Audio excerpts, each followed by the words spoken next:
thanks again for coming to listen to us talk tonight. The Louisville Fellows Program is one dedicated to transforming young graduates into industry leaders with a desire to see God's kingdom come through both church and marketplace. So many times in the world we see those as two separate things, but this year has been all about learning how to combine them and learning what that looks like. My favorite aspect of the program this year has been our leadership lunches every Monday, which many of you have come to and spoken to us, so again, thank you. This has been my favorite part of the program because it so clearly illustrated the body of Christ to me. Each person is using their unique opportunities, giftings, and passions to share the love of God with the community. Throughout the year, we as fellows have taken many different personality and aptitude tests. The Enneagram, Myers-Briggs, EQI, you name it, we've probably done it.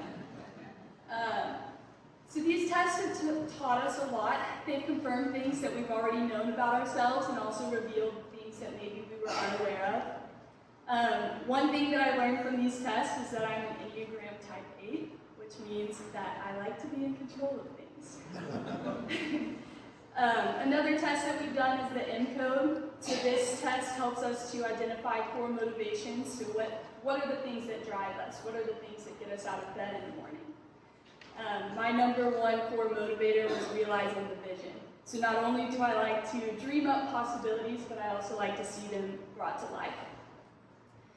However, I'm very much a hands-on learner. So as much as we've discussed these in class, I've learned so much more by witnessing all of you carry that out in your day-to-day lives. I get so excited thinking about the intentionality behind God's design. He created each and every single person with a unique gift set, a unique skill, unique passion, and in some way, each and every single person in this room and in the world reflects his image, whether they're a believer or not. How does that not get you excited? Like, we get to see so much of God in every single person if we only have the eyes to look. Over the past 7 months, I've had the incredible privilege of volunteering with Mr. Curtis Taylor at Loaves Fishes. This is a local nonprofit. Sorry guys, I forgot I had slides. This is a local nonprofit founded by Mr. Taylor with the goal of sharing God's love with the community through warm meals. So this organization brings food security to disadvantaged peoples in the Louisville metro area. And it's a beautiful example of what can happen when just one person says yes to God. It all started when Mr. Taylor witnessed a man ravaging through a nearby trash can for his next meal. The man found a half-eaten hamburger and began to feast. It was in this moment that Mr. Taylor decided to do something about it. Rather than just let it go, like so many of us probably have, he decided to use what he had to make a difference. So with leftover meals from church dinners and the trunk of his car, he began serving meals to the people of Metro Louisville. So just like tossing a pebble into a pond, the ripples of this seemingly simple step have continued to expand. And over the past 24 years, this ministry has grown, allowing Loaves Fishes to now serve over 100 meals each week to people who otherwise wouldn't have them, and from their own kitchen. So no longer from the church's kitchen, but from their very own building with their very own kitchen. Mr. Taylor is affectionately known around town as the Chicken Man for his work. I think that speaks a lot to his character and the work that he's doing. He also partners with other local nonprofits to provide basic necessities to these people. And again, seeing these partnerships has highlighted the beauty of the kingdom. So we're currently working through our last reading of the semester, which is The Great Divorce by C.S. Lewis. In the beginning of this book, you're placed in this town where it's always twilight, but never morning. And all of the people just imagine whatever they want. So you want a new house? Just picture it, and it'll appear. It might not keep the rain out, but it'll be there. You want a hamburger? Just think about it. It might appear. So, because they're able to just imagine whatever it is that they want, they don't need each other. So if they want a house, they don't need a contractor or an electrician. They simply imagine one. One of the characters states if they needed real houses, they'd have to stay near where the builders were. So this character argues that the lack of need is the direct cause for the lack of community, the bitterness, and the lack of joy. We are created to live in community. That's how God designed us. We need each other because we need the extraordinary gifts that each and every single person possesses. Stephen Lazarus, a colleague of Henry Nouwen, sums it up beautifully. For Nouwen, community is a basic need and hunger of the human heart. It is a place of care and celebration, a place where our wounds and weaknesses are exposed, a sheltered place for the confession of sin and brokenness, and a house of love where we can receive forgiveness and offer it in return. So witnessing the ways that all of these professionals that we've met with are using their vocations to share the gospel with the community has challenged me to ask, how can I serve my community, the community that I've been placed in with the gifts that I've been given?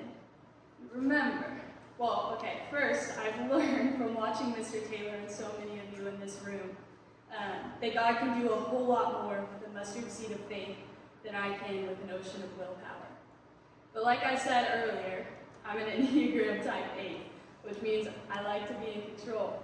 And as the career project says, I'm fiercely independent. So realizing that I have to depend on others isn't always super easy for me. Growing up in the mountains of North Carolina, I spent a lot of time roaming around the woods, four-wheeling through apple orchards and splashing in the creeks. Very different from here in Louisville. But the woods were more than just woods to me. They were a place where I could imagine new worlds. I could forge paths and build forts, envision magic gardens and secret passageways. Little did I know that one day I would be studying landscape architecture and begin working toward a lifetime of doing just this, bringing my visions into fruition. So the first day that I visited Loaves Fishes, we were outside and I noticed a little plot of land across the street. I asked Mr. Taylor what this plot of land was, and to my excitement, he owned the plot of land. So, as you can imagine from what I just told you, my mind immediately started racing of thinking of all the things that I could do with this plot. So after a little bit of discussion, he gave me permission to dream up a garden for this space. So when designing a garden, the first thing that I like to do is to better understand the genius loci, or the sense of place, so the spirit of that place. I began by researching the history of Smoketown. So it was originally settled by whites of German ancestry in the 1850s, but became predominantly African American within the first 20 years of its existence. Later, with the influx of thousands of freed slaves at the conclusion of the Civil War, and the prosperous brick production industry from Smoketown, the town quickly grew, but eventually the clay that was underneath the surface ran out. And then racial tensions in our country also created separation between the whites in that community and the blacks. So the whites left, the brick industry ended, redlining and white flight left this city with the population quickly declining.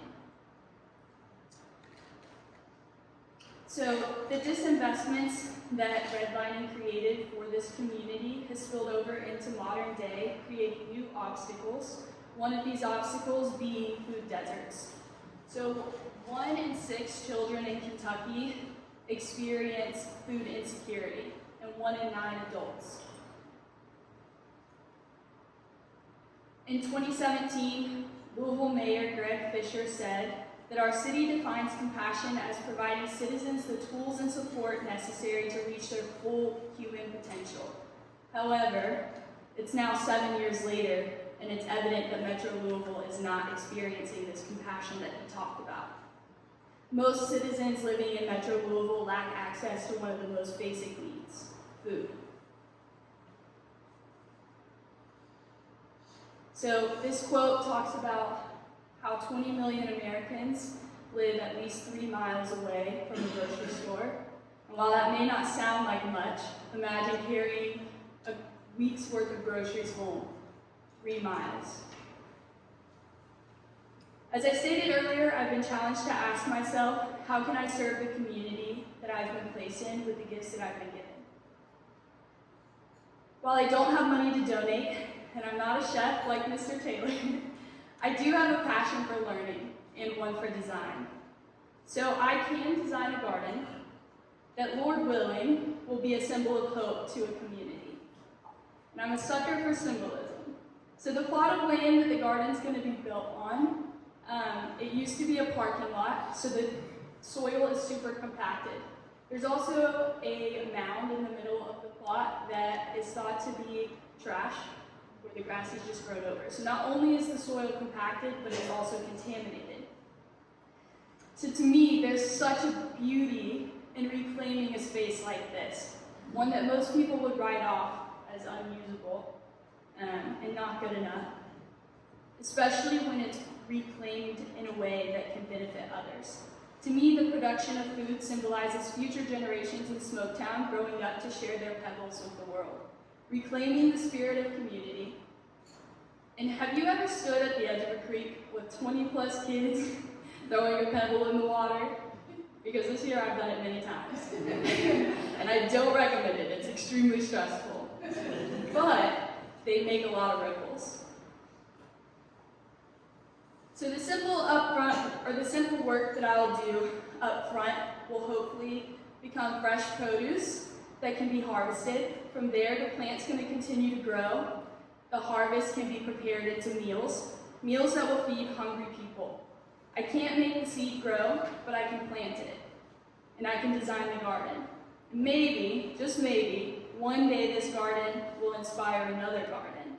Maybe, just maybe, one day, a seed that I planted will be the herb, vegetable, or fruit used to prepare a meal that keeps a child from going hungry. The meal that allows them to go to school with a mind ready to focus, ready to learn, and ready to become all that God has called them to be. The most beautiful part of it all, which at the beginning I would have said was the hardest part, is that I can't do it alone. I can't control the outcome. I've learned through my job at the Parklands that plants don't always behave the way that you want them to. As Kentucky gardener John Karloffis says, Mother Nature is in control, and she's gonna smack you in the face if she wants to. So it's out of my control, but with my faith, the Lord can do far immeasurably more than I can ask, think, or imagine. And so, I leave you with this. How are you going to serve the community that you've been placed in with the gifts that you've